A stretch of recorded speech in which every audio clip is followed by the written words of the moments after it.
আসসালামু আলাইকুম। আজকে আমি বানাচ্ছি গাঁদা ফুল পিঠা। আমি 2 কাপ পানি বলক উঠায় নিয়েছি, তার মাঝে দিয়ে দিচ্ছি একটু ফুড কালার। এখন দিয়ে দিচ্ছি চাউলের গুঁড়ি।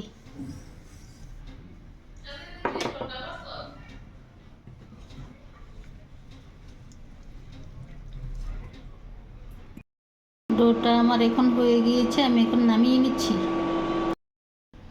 এখন দিয়ে দিচ্ছি নারকেল, তার মাঝে দিয়ে দিচ্ছি খেজুরের গুড়।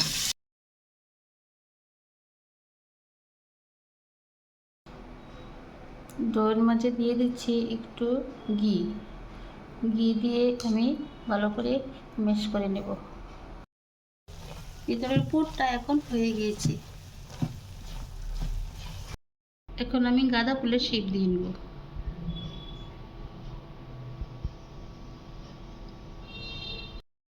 ডোটার মাঝে নারকেলের পুর ভরে নিচ্ছি।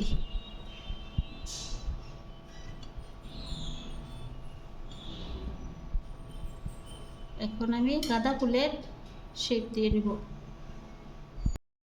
আমি পিঠাগুলি বানিয়ে নিয়েছি, এখন ভাপে দিব।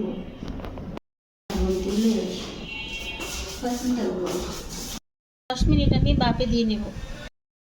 হয়ে গিয়েছে আমার গাঁদা ফুল পিঠা।